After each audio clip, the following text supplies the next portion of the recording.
Every fella in America knows that cops simply will not chase motorcycles through a city street or on the freeway, especially when there's 10, 20, 30, 100 of them, as we've done stories on dozens of times on this channel and in my book and on my YouTube channel. The fellas all get together on dirt bikes, on four-wheelers, on motorcycles that are often stolen, often unregistered, often unlicensed, and they just kind of ram through a neighborhood, terrorizing anybody who's driving or walking or obeying the stop signs or the road signs. Everybody knows that. What sometimes people forget is that makes these devices, these motorcycles, these dirt bikes, these ATVs, very, very popular for lawbreakers, because if you're going to sell some drugs or go rob a store or do something or the other and you hop on your motorcycle, if you can get to your bike, that's a get out of jail free card. So every once in a while, everybody who has these bikes gets together and they have a big ride to celebrate their lawlessness. They just had one up in Boston where they actually caught a few of the people. Now, they've been doing that around my town for a long time, my town of Wilmington, Delaware. In the last couple of weeks, they've kind of come out of the woodwork, even in the neighborhood of good old Colin. And so let's watch what happened in Boston, and then we're going to take some tips from good old Colin's neighbors about what the cops really should be doing to change this situation. This morning, several arrests made after chaos on 93 South leading to an officer-involved shooting. That's right. And this was all happening while police were trying to stop this group. They say we're driving erratically right off of the roads and on these off-road vehicles. Our Cassie Arsenault joins us live in Boston with all the latest details. Cassie. Good morning. Yeah, this new video that we obtained shows bikers scattering all over the highway trying to get away from police. Police tell us there was about 25 to 35 of these bikers on ATVs or off-roading bikes just driving erratically and dangerously all throughout the city. Chaos as bikes scatter in an attempt to run from police. This exclusive video given to us by one of those bikers in the pack. Numerous 911 calls were made reporting that group to police. And on 93 South, troopers spotted them and tried to arrest them on exit 18 ramp. But this video shows most weren't ready to give in. Several tried to get their bikes over the median, one riding on the median for a short time and weaving through traffic to get away. A trooper shot one suspect, a 28-year-old man from Randolph, who is expected to be okay. Some bikes littered the highway, the riders nowhere to be found. Others raced away, bikes and all. Now, when the crowd finally cleared, there was about 20 bikes left behind that they had to have towed. And because that one trooper fired their gun, it's now being investigated by the district attorney. We're live in Boston. Cassie Arsenault, NBC 10 Boston. So a couple of the newer people in the neighborhood haven't yet got the message yet that down at City Hall, black crime and violence is just a thing, that it's just part of living, the privilege of living in this chocolate city. So cops don't really roll on shoplifting or assaults. It takes something really, really nasty to get a cop to roll into a neighborhood to track down a bunch of kids that are breaking the law, because we all know the only reason they're breaking the law is because of white racism. And no, I'm not kidding in the least about this. Anybody who ever watches one of these city council meetings will know that, because they say it all the time. We shouldn't worry about the crime. We should worry about the conditions that cause crime. The biggest condition afflicting black people in America today is white racism. Why don't you know that?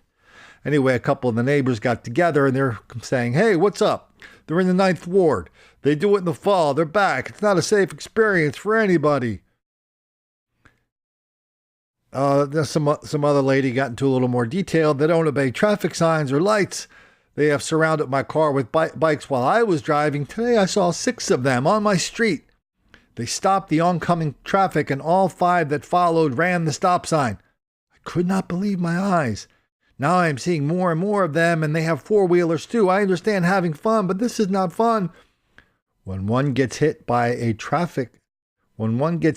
car, the ish will hit the fan. Okay, now, here's when we get the people who actually represent the full city about their attitude toward lawbreakers. There's not much you can do. Just let them have fun. Here's a lady named Alice Vandiver. She's on the Don't Mess with Black People for Any Reason Whatsoever committee, even when they're breaking the law, especially when they're breaking the law, because we don't want them to get caught up in the criminal justice system. Because catching black people breaking the law criminalizes black people. Did you get that causality? Catching someone breaking the law causes them to have broken the law 10 minutes before. Yeah, it's kind of a Twilight Zone thing. Anyway, the Wilmington Police Department have done the best they can. And these are not juvenile delinquents that are riding these bikes. Most of them are grown men. Not true. But I have personally seen the Wilmington Police Department at work trapping them. They followed some to a garage a couple years ago and found them that way. So please, quit your bitching about how they are not doing anything. You just don't see it. You live in your little bubble of the city, and it is just not all about you. Ha ha ha ha. Okay, you ready for the big solution? The solution that nobody else figured out all over the country when these bikes terrorized people in Miami, San Francisco, Baltimore. Hell, they made a movie about it in Baltimore. They made this huge documentary glorifying the fellas terrorizing Baltimore with motorcycles. So this lady, she kind of got it all figured out. You want to hear what she said? I agree. We have to get the kids involved. I know some folks think, parentheses, Colin, parentheses, that the bad kids should just be punished. Period. I say that many of the kids acting out of fear because they have little guidance and especially need dad figures. That's double G. Also, if they don't feel valued, their own lives seem worthless. Editor's comment. Make a note to myself to double my efforts to outlaw used college sociology books from 40 years ago at the Goodwill stores. They're very dangerous when they get into the wrong hands. Back to this suggestion. In Africa, young elephants go wild when there are no dads around, and that happens with our boys and girls. I've been wondering, here we go, we're getting to the good part. We're getting to the solution here. I've been wondering if communities can work with police to start a bike competition in the neighborhoods. Tweens and teen boys love competition. So remember, we're not talking about bicycles. We're talking about motorcycles, motorized cycles of many different kinds. So here's some ideas about that. The goal would be the neighborhood with the safest bike riders who are also the most helpful would get some grand prize, and you have a bunch of runner-ups.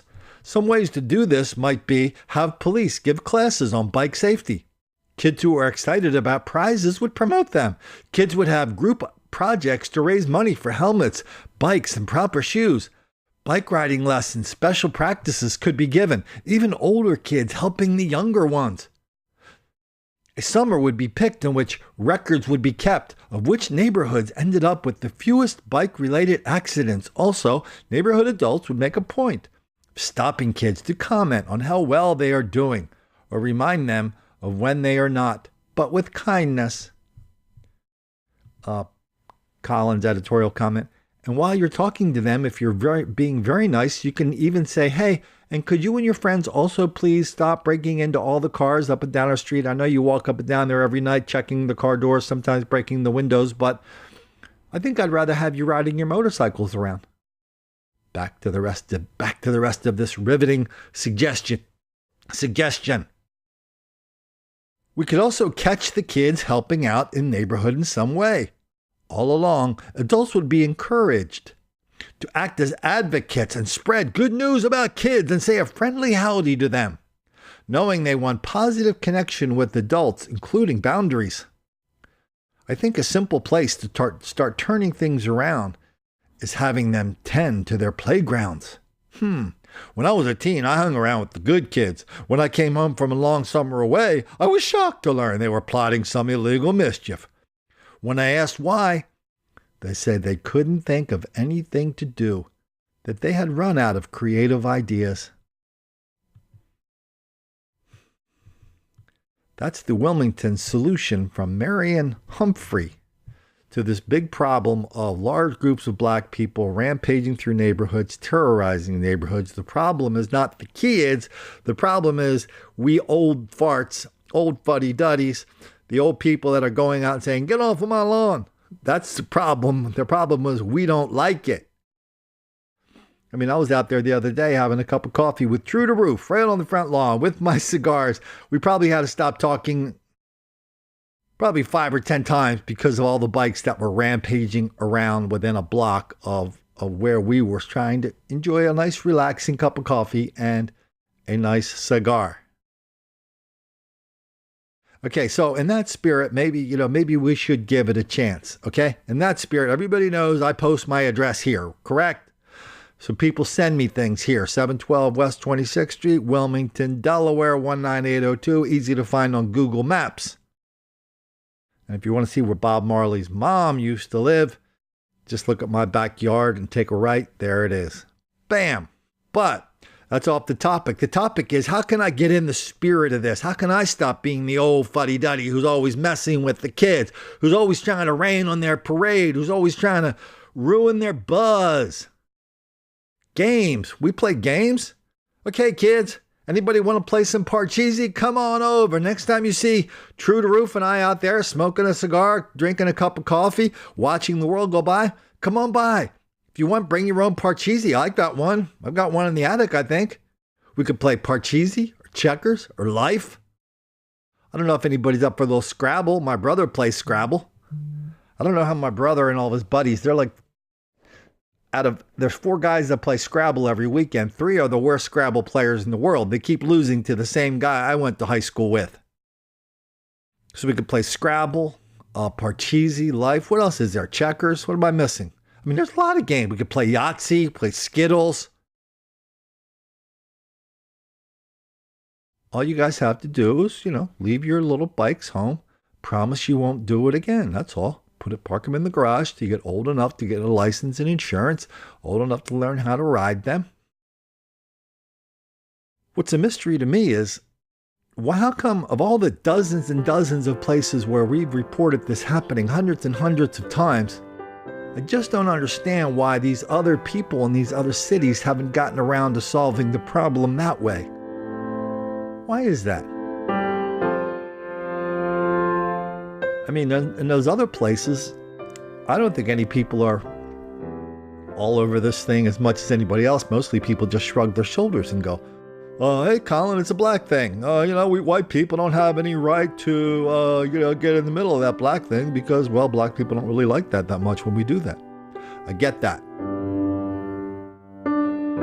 But at the same time, the guys who ride these bikes, remember, they are the criminals. That's what the bikes are used for. I'm not even talking about riding one way down a wrong way street or going up the median or doing this, blowing through stop signs. Not even talking about that. I'm talking hardcore criminal activity that the bike is your tool of getting away. It's a get out of jail free card, because riding one of those bikes in the city of Wilmington when you commit a crime, well, that's one way certainly not to get the black kids angry.